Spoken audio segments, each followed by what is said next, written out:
पहिला 25 वर्षसम्म पनि हामीले रोड चाहिँ म 1 वर्ष 2 वर्ष हुँदा मैले याद पाउँदादेखिको चाहिँ अब रोड यो सर्वे गरेको चाहिँ 25 वर्षमा पनि अब रोड आइपुगेन। अब एउटा भाउजूले बाटोमै पनि उयो के अरे आफ्नो डेलिभरी गर्नुभयो, नानी जन्माउनु भयो। पनि हामी जन्मिनुभन्दा अगाडि पनि कति दुःख भोग्यो होला हाम्रो गाउँले है।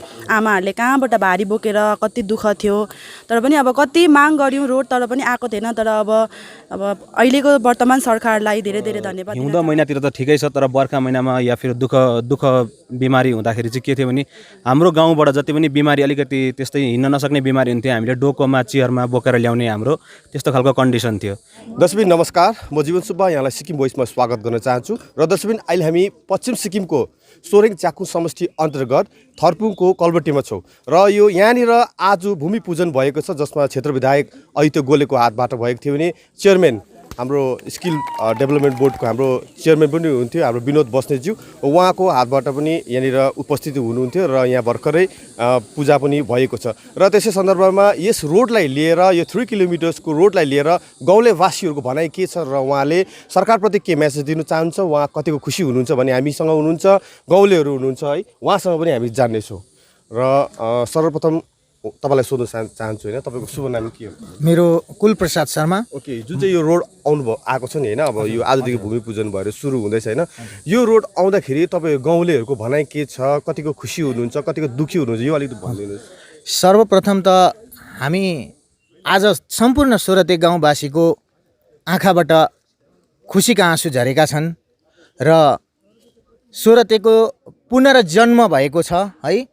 अब आजदेखि उता पुनर्जन्म भएको छ र यसको जन्मदाता सिक्किम सरकारका सम्माननीय मुख्यमन्त्री महोदय हुनुहुन्छ, क्षेत्र विधायक हुनुहुन्छ र समस्त सोरतेवासी। अन्त यस जुन रोडको हाम्रो सरदार ठेकेदार हुनुहुन्छ श्री चेतन भट्टराई, जसको अथक परिश्रम र प्रयास अनि उहाँको दूरदर्शी विचारले आज सम्पूर्ण गाउँवासीमा एउटा जुन सिलौटोलाई के को पीर भने जस्तो लोहोरोले जति किच्याएको हुन्छ त्यसरी किच्याएको ठाउँमा उहाँले एउटा एकदम खुसीको लहर भरिदिनु भएको छ र उहाँलाई हामी हृदयको अन्तस्करणबाट सम्पूर्ण गाउँलेको तर्फबाट हामी मुरी धन्यवाद दिन चाहन्छौँ। र 25 वर्षको लामो एउटा युगको सरकारले पनि दिन नसकेको काम एउटा भर्खर इस्टाब्लिस भएको वर्तमान सरकारले 2.5 वर्षमा सोरतेलाई एउटा सडकको एउटा नयाँ जन्म दिएको छ। अन्त त्यसले गर्दा यो सडकले चाहिँ जुन रिङयाङवासी दरमदिन अनि जुन यो पहिरोले पीडित जति भएका सम्बारेका चालक दाजुभाइ सबैलाई पनि एउटा सजिलो माहौल र वातावरण तयार गर्दछ भन्ने म ठुलो विश्वास राख्छु। अनि अरू त हामी के भन्न चाहन्छौँ भने हाम्रो अरू केही थिएन, सरकार समक्ष माग मात्र एउटै थियो, सडक भन्दा आज त्यो सडकको सपना आज विपना भएको हामीले महसुस गरिरहेका छौँ।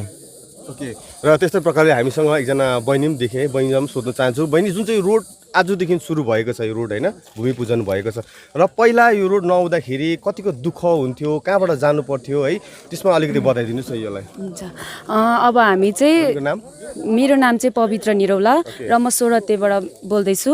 र अब हामीले चाहिँ पहिला 25 वर्षसम्म पनि हामीले रोड चाहिँ म 1 वर्ष 2 वर्ष हुँदा मैले याद पाउँदादेखिको चाहिँ अब रोड यो सर्वे गरेको चाहिँ 25 वर्षमा पनि अब रोड आइपुगेन। अब एउटा भाउजूले बाटोमै पनि उयो के अरे आफ्नो डेलिभरी गर्नुभयो, नानी जन्माउनु भयो उहाँले। अन्त त्यस्तो दुःख थियो र पनि सरहरूले, पहिलाको सरहरूले चाहिँ अब केही गर्नु भएन, एमएलए सरहरूले। र अहिले चाहिँ सिएम सरलाई मेरो हृदयबाट चाहिँ सरलाई धेरै धेरै धन्यवाद दिन चाहन्छु।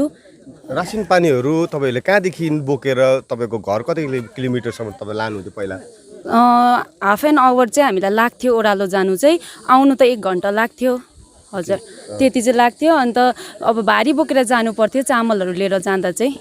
अब तपाईँ एकदम खुसी हुनुहुन्छ? हजुर, एकदम खुसी छौँ हामी चाहिँ। सरकारप्रति के मेसेज दिन चाहनुहुन्छ? सरकारलाई चाहिँ हाम्रो सोरतेबाट सबैबाट चाहिँ यो मेसेज दिन चाहन्छु कि धेरै धेरै धन्यवाद छ सरलाई मेरो हृदयबाट। हजुर, बहिनीबाट के मेसेज छ, कतिको खुसी हुनुहुन्छ यो रोड आएर? तपाईँको शुभ नाम भनेर सुरु गर्छु। मेरो नाम सुमित्रा शर्मा, म सोरतेकै एउटा छोरी हुँ है। अब हामीले धेरै दुःख भोगेका छौँ। अब हामी जन्मिँदादेखि नै अब 25 वर्षको सरकारले पनि हामी जन्मिनुभन्दा अगाडि पनि कति दुःख भोग्यो होला हाम्रो गाउँले है। आमाहरूले कहाँबाट भारी बोकेर कति दुःख थियो, तर पनि अब कति माग गऱ्यौँ रोड, तर पनि आएको थिएन। तर अब अहिलेको वर्तमान सरकारलाई धेरै धेरै धन्यवाद दिन चाहन्छौँ। मुख्यमन्त्री साहब अन्त हाम्रो एमएलए साहबहरूलाई धेरै धेरै धन्यवाद दिन चाहन्छौँ। हामी सोरतेका वासीहरू धेरै खुसी छौँ यसमा। अन्त यति नै भन्न मेरो नाम चाहिँ पूर्ण कुमार नेपाल, म सोरते क्लबको प्रेसिडेन्ट पनि हुँ। अन्त अब यसमा चाहिँ हाम्रो 25 वर्षदेखि अब 25-30 वर्षदेखि हामीले भोग्दै आएको के थियो भने अब हिउँदो महिनातिर त ठिकै छ, तर बर्खा महिनामा या फिर दुःख बिमारी हुँदाखेरि चाहिँ के थियो भने हाम्रो गाउँबाट जति पनि बिमारी अलिकति त्यस्तै हिँड्न नसक्ने बिमारी हुन्थ्यो, हामीले डोकोमा चियरमा बोकेर ल्याउने हाम्रो त्यस्तो खालको कन्डिसन थियो। त्यो हामीले अब सानैदेखि बच्चादेखि देख्दै आएको र हामी अब हामी हिँड्न सक्ने हुँदाखेरि पनि रोड आउँछ भन्दै सर्वे गर्दैखेरि हामी यहाँ जङ्गल फाँड्दै एक्साइटेड भएर अब रोड आउँदैछ, हाम्रो गाउँमा चाहिएकै सबैभन्दा ठुलो विकासै सडकको थियो। अब आउँछ भन्दै हामीलाई त्यसरी गाल्दै रोड आयो, स्याङ्सन भयो भनिदियो, फेरि अन्त खनिँदैन, फेरि अर्को वर्ष फेरि आउँछ स्याङ्सन गर्यो भन्छ, फेरि खनिँदैन। त्यस्तो हुँदै हामीले धेरै दुःख पीडा भोगेको थियौँ। अब हामीलाई जस्तै रासिन पानी ल्याउनको लागि पनि हामी थर्पु आइपुग्न सोरतेबाट उकालो हिँडेर आउँदाखेरि तपाईँको आधी घन्टा 1 घन्टा लाग्छ। सामान बोकेर जाँदा पनि त्यस्तै लाग्छ। बर्खामा अब लडेर कतिखेप हाम्रो चामलको पोकाहरू लडेर पनि भिजेर त्यसरी अब पानी चुहाउँदै घर पुऱ्याएको थियौँ। अन्त अब अहिले फिलहाल चाहिँ अब त्यत्रो 25 वर्ष हाम्रो सोरते चाहिँ एकदम हेपिएको जग्गा, नेग्लेक्टेड भएको, कसैको कन्सन्ट्रेसनमै नपुगेको जग्गा थियो। र अहिले आएर चाहिँ वर्तमान सरकारले हाम्रो सोरते जस्तो ठाउँलाई पनि नजर गरेर, हाम्रो सोरते जस्तो ठाउँलाई आशीर्वाद दिएर हाम्रो जुन चाहिँ प्रथम माग थियो रोडको, यो चाहिँ हामीलाई उहाँले सुम्पिदिनु भएको छ। सबैभन्दा ठुलो आशीर्वाद हाम्रो लागि हो र यसमा चाहिँ हामी वर्तमान सरकारलाई एकदम मुरीभन्दा मुरी धन्यवाद दिन चाहन्छौँ। वर्तमान सरकारका हाम्रो माननीय श्री मुख्यमन्त्री PS गोले सरज्यूलाई अनि हाम्रो क्षेत्र विधायक आदित्य सरलाई पनि हामी एकदम आन्तरिक हृदयबाट या फिर सोरते सम्पूर्ण समाजकोबाट म एकदम धन्यवाद दिन चाहन्छु। तपाईँले यस्तै कुराहरूलाई अपडेटहरू हामी तपाईँको अघि अवश्य राख्ने फ्युचरमा आउनेछौँ। तपाईँसँग लागि बिदा दिनुहोस्। म जीवन Subba. Visit us on website www.sikkimvoice.com